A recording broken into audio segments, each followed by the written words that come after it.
तो फिल्म की शुरुआत होती है और स्पेस में रिया नामी एक लड़की को दिखाया जाता है। डर कर वो एकदम से उठती है तो देखती है कि स्पेस स्टेशन की हालत काफी बिगड़ी हुई थी। उसके सर पर भी एक जख्म था। वो कौन थी, कहाँ से आई थी, क्यों आई थी, कुछ याद नहीं था उसे। स्पेस स्टेशन में वार्निंग अलार्म्स बज रहे थे, सिस्टम रीसेट करने का ऑर्डर दिया जा रहा था। टॉर्च लिए चेक करने के लिए आगे बढ़ती है तो एक कैबिन में उसे सारे क्रू मेंबर्स की लाश मिलती है। इनके साथ क्या हुआ था, यही सोचते हुए वो आगे बढ़ती है तो स्पेस स्टेशन के गेट पर पहुंच जाती है। उनका स्पेसशिप किसी और प्लेनेट पर है जहां रिया बिना मास्क लगाए निकल जाती है। यहाँ बर्फबारी हो रही थी, चारों तरफ पहाड़ ही पहाड़ थे और रिया को यहाँ कुछ इंसानी लाशें भी दिखती हैं और कुछ ही दूर जाने पर उसे अपना एक साया दिखाई देता है जो कुछ ही देर में गायब हो गया क्योंकि वहाँ अजीबोगरीब पिंक और ब्लू रोशनी फैलने लगी थी और उसी की वजह से रिया को सांस लेने में भी मसला होने लगा था। वो बहुत मुश्किल से भागते हुए अपनी स्पेसशिप तक वापस आई। अंदर आते ही पास के एक वीएन से उसे अपने क्रू मेंबर्स याद आए जिनकी बातों से हमें पता चलता है कि जिस प्लैनेट पर ये लोग थे उसका नाम KOI था, जिसका निकनेम इन्होंने ऐश रख लिया। खैर रिया का ये वीएन खत्म हो जाता है और प्रेजेंट पे हम देखते हैं कि वो अपनी गर्दन पे एक चिप लगा रही थी जिसे लगाते ही उसे सुकून मिल जाता है और फिर वो नहाने चली जाती है। नहाते हुए हम उसकी पूरी बॉडी पर खून ही खून देखते हैं। दोबारा से वो स्पेस स्टेशन को चेक करने लग जाती है। उसे एक बुक मिलती है जिसमें स्पेस शटल के बारे में लिखा हुआ था और अपनी एक वीडियो भी दिखती है जिस वीडियो से उसे अपने बारे में काफी कुछ पता चल जाता है। यही पढ़ते हुए अचानक उसे अपने इर्द गिर्द से किसी की आवाज महसूस होती है। वो डर कर एयरलॉक के पास छुप जाती है और आहिस्ता आहिस्ता आगे बढ़कर देखती है तो वहाँ एक स्पेस सूट पहना आदमी था जो उसे अपने लिए खतरा लग रहा था। वो उसे मारने का सोच ही रही थी कि उस आदमी ने अपना हेलमेट उतार कर उसे बताया कि मैं तुम्हारा ही साथी हूँ। ब्रियन इस मिशन का इंचार्ज था। वो रिया को बताता है कि रिया के ही मदद बुलाने की वजह से वो यहाँ पर उसकी मदद करने के लिए आया था, लेकिन रिया को ऐसा कुछ याद नहीं था कि वो मुसीबत में कब आई और उसने कब किसी को मदद के लिए बुलाया। यहाँ की हालत और जगह जगह लाशें देखकर वो उससे पूछता है कि क्या ये सब क्लार्क ने यानी उनके दूसरे मेंबर ने किया है। रिया उसकी बात का जवाब नहीं दे पाती तो ब्रियन उसे बताता है कि क्लार्क की वजह से ही तुमने मुझे मदद के लिए बुलाया था, लेकिन रिया को कुछ भी याद नहीं आ रहा था। खैर कुछ देर बाद ब्रियन रिया को एक बेड पे लेटा देता है और एक रोबोटिक मेडिकल मशीन के जरिए उसकी पूरी बॉडी चेक करता है। साथ ही साथ वो रिया को अपने मिशन के बारे में भी याद करवाने की कोशिश करता रहा। वो बताता है कि अर्थ में बहुत ज्यादा पॉपुलेशन होने की वजह से ये लोग इंसानों के रहने के लिए एक नया प्लैनेट ढूंढने के लिए निकले थे। ये उनका पहला मिशन नहीं था, पहले 6 मिशन ये लोग कर चुके हैं जो सब के सब फेल हो चुके थे।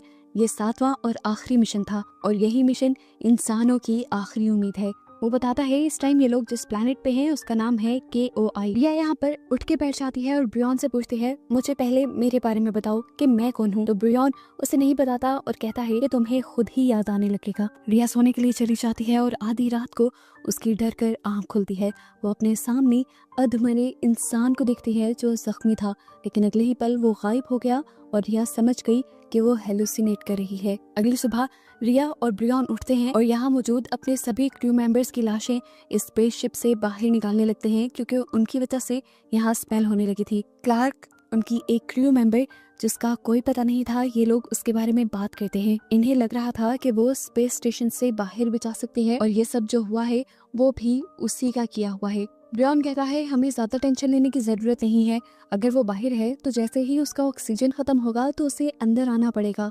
ऑक्सीजन का सुनकर ब्रियन को याद आता है कि टेंशन की बात तो उनके लिए भी थी क्योंकि उनके स्पेस स्टेशन का ऑक्सीजन बहुत कम रह गया था। अगर ये जल्द ही वापस जाने का फैसला ना करेंगे तो इनकी भी जान खतरे में पड़ सकती है। खैर रिया जब दोबारा स्पेस स्टेशन के अंदर घूम रही थी तो एकदम से उसे खून में सनी हुई कैंची नजर आई, जिस देखकर उसे दोबारा पुराने वीएंस नजर आने लगे जिसमें उसे हल्की सी झलक मिली कि किस तरह उनका एक क्रू मेंबर इस कैंची के जरिए बाकी सबको नुकसान पहुंचा रहा था।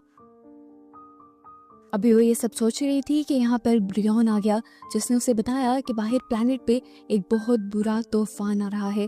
जबकि रिया यहाँ उसे खुशखबरी देती है कि उसे पास्ट के बारे में थोड़ी थोड़ी बातें याद आने लगी हैं। इनकी बातों के दौरान यहाँ पर दोबारा अलार्म बजने लगते हैं और इन्हें पता चलता है कि इनके स्पेस स्टेशन का ऑक्सीजन लेवल तेजी से कम हो रहा है। ऐसा इसलिए था कि तूफान की वजह से स्पेस स्टेशन में कहीं पे डैमेज हो गया था, जिसे जल्दी रिया ढूंढ कर रिपेयर भी कर देती है। लेकिन अफसोस की बात ये थी कि ये लोग अपना 30% ऑक्सीजन खो चुके थे, जो लगभग इनके 10 दिन का सहारा था। इन्हें अपने स्पेस स्टेशन की सप्लाईज को पूरा करने के लिए यहाँ से जाना पड़ेगा। लेकिन रिया ये कहते हुए यहाँ से जाने से मना कर देती है कि हो सकता है उनकी क्रू मेंबर क्लार्क अभी भी जिंदा हो और वो उसे छोड़कर नहीं जा सकती। ये सुनकर ब्रियन को गुस्सा आ जाता है और वो रिया पर चिल्लाकर कहता है कि तुम्हें मेरी बात माननी पड़ेगी क्योंकि मैं ही यहाँ का कैप्टन हूँ। रिया जरा सहम सी गई थी, दिमागी हालत उसकी पहले ही ठीक नहीं थी। उसकी तबीयत को ठीक करने के लिए ब्रियन ने उसे दोबारा गर्दन पे लगाने के लिए छोटी छोटी चिप्स दी, जिससे उसकी हालत बेहतर हुई। रिया अब सोने के लिए चली जाती है और उसे ख्वाब में इस मर्तबा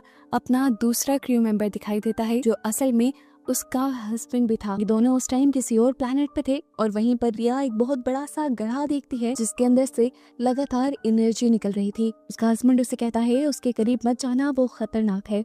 और बस इसी के साथ उसका ये ख्वाब खत्म हो जाता है। रिया की आंख भी खुल जाती है और वो अब सब कुछ जानने के लिए यहाँ की फुटेजेस देखना शुरू करती है। वो पहले दिन की फुटेज निकालती है जहाँ पर ब्रियन ने काफी सारे क्रू मेंबर्स को बाहर छानबीन करने के लिए भेजा था और यही इसी प्लेनेट पर इन्हें एक बहुत बड़ा सा गड्ढा भी दिखा था। ये लोग उसे देखकर हैरान हो गए क्योंकि उसके अंदर एक अजीब किस्म का लिक्विड था, जिसे देखने पर ये लोग समझ जाते हैं कि ये नेचुरल नहीं हो सकता, इसे किसी ने बनाया है। और अगर किसी ने यहाँ बनाया था तो इसका ये भी मतलब था कि कोई एलियन क्रिएचर यहाँ पे रहती है। यहाँ पर उनका एक साथी इस गड्ढे के अंदर जब देखने की कोशिश करता है तो गड्ढे के अंदर से एक एनर्जी निकलकर उसका सर फाड़ देती है और प्रेजेंट में रिया ये देखकर डर जाती है। ये वीडियो देखते हुए ही ब्रियन यहाँ आ जाता है और रिया को भी समझ आ जाती है कि ब्रियन पहले से ही जानता था कि ये प्लेनेट बहुत खतरनाक है, लेकिन वो रिया को ये सारी बात इसलिए नहीं बता रहा था क्योंकि वो अपने इस आखिरी मिशन को फेल होता नहीं देख सकता था।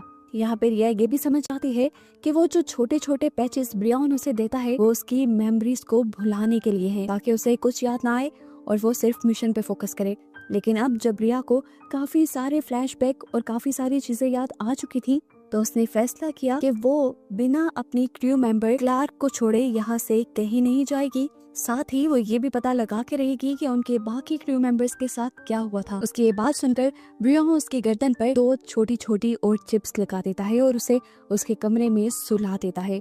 उसके जाते ही रिया अपनी गर्दन से ये पैचेस उतार देती है। ये उतारते ही रिया को एक और फ्लैशबैक आता है जिसमें वो अपने ही हस्बैंड को कैंची से स्टैब कर रही थी। दिखाया गया कि वो काफी बुरी हालत में था, ऐसा लग रहा था कि जैसे वो ज़ॉम्बी बन गया हो। रिया सोचती है कि जरूर वो बाहर से निकलने वाली एनर्जी के पोजेशन में आया होगा, उसके काबू में आया होगा। रिया को याद आ जाता है कि एक को तो उसने खुद ही स्टैब किया था, लेकिन बाकी लोगों के साथ क्या हुआ था ये उसे याद नहीं। रिया को लगता है कि उसकी दूसरी क्रू मेंबर क्लार्क भी उसके हस्बैंड की तरह उस एनर्जी के काबू में आ गई होगी।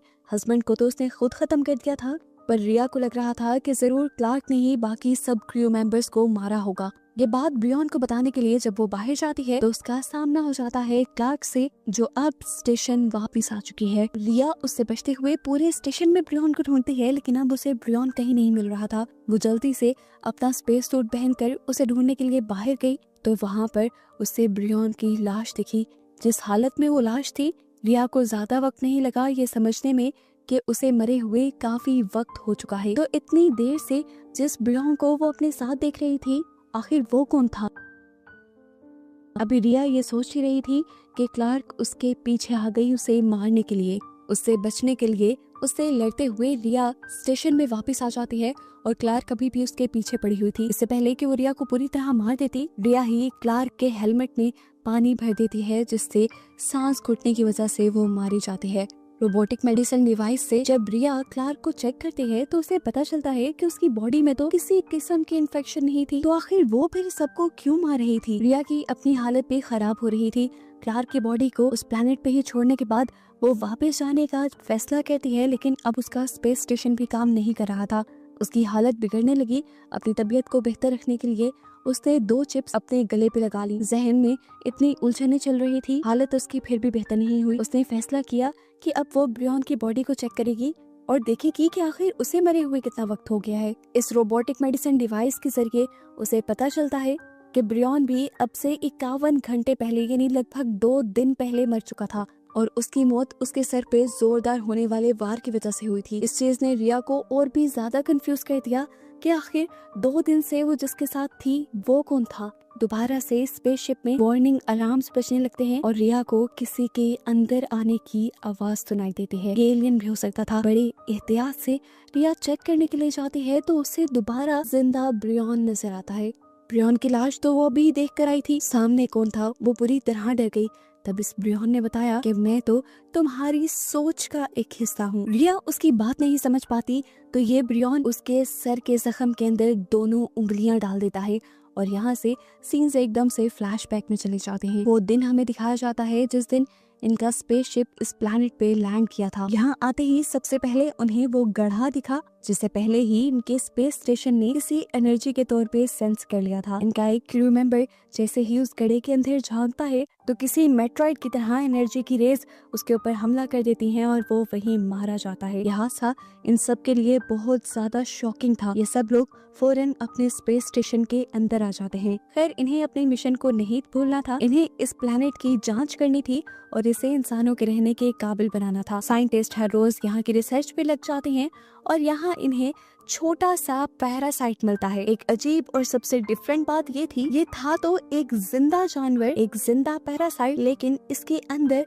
मेटालिक प्रॉपर्टीज भी थी। आसान लफ्जों में कहें तो ये एक ही वक्त में एक जानवर की तरह भी बिहेव कर रहा था और एक रोबोट यानी एक मशीन की तरह भी बिहेव कर रहा था।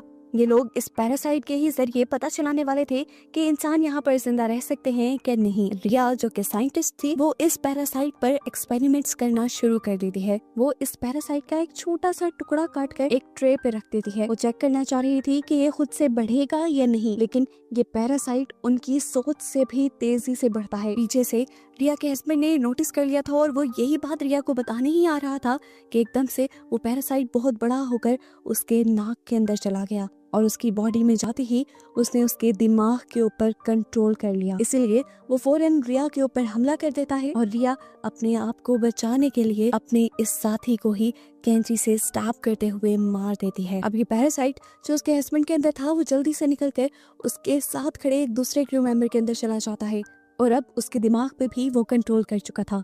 अब ये आदमी रिया के ऊपर हमला करने ही वाला था कि रिया को बचाने के लिए यहाँ पर क्लार्क आ गई। रिया पहले ही पीछे गिर चुकी थी। उसने फौरन ब्रियन को आवाज दी क्लार्क की मदद करने के लिए और उस मॉन्स्टर को खत्म करने के लिए।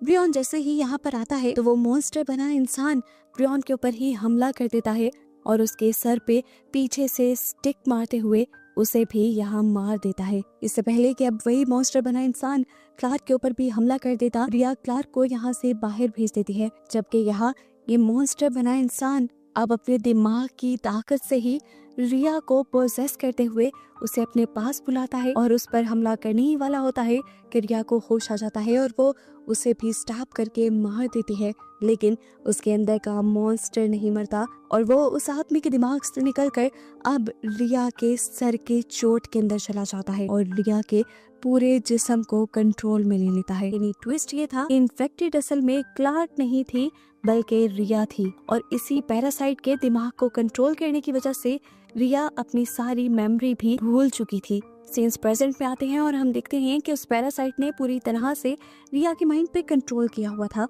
वही रिया को बताता है कि सामने जिस ब्रियन को वो देख रही थी वो सिर्फ हेलुसिनेशंस थे रिया के, जो ये पैरासाइट ही उसे दिखा रहा था। ये पैरासाइट उसे बताता है कि इंसानों ने पहले अर्थ को तबाह कर दिया और अब वो इस प्लैनेट को भी बर्बाद करने के लिए यहाँ पे आना चाहते हैं। हालांकि इंसान गलत है, इंसानों को तो खत्म हो जाना चाहिए। इस पैरासाइट ने ही रिया को कंट्रोल करते हुए क्लार्क को भी मरवा दिया था, क्योंकि ये पैरासाइट यानी ये एलियंस भी एक मिशन पे थे। वो रिया के साथ अर्थ पर जाने की प्लानिंग कर रहे थे और इंसानों को नुकसान पहुँचाने का भी प्लान कर रहे थे। वो सारे इंसानों को इसलिए नुकसान पहुंचाना या मारना चाहते हैं ताकि इंसान उनके प्लैनेट पर आकर उसे खराब न कर दें। एक इंटरेस्टिंग बात इस एलियन पैरासाइट के बारे में ये पता चलती है कि ये एलियन पैरासाइट किसी भी जानदार यानी लिविंग थिंग के साथ भी कनेक्शन बना सकता था और मशीन्स के साथ भी।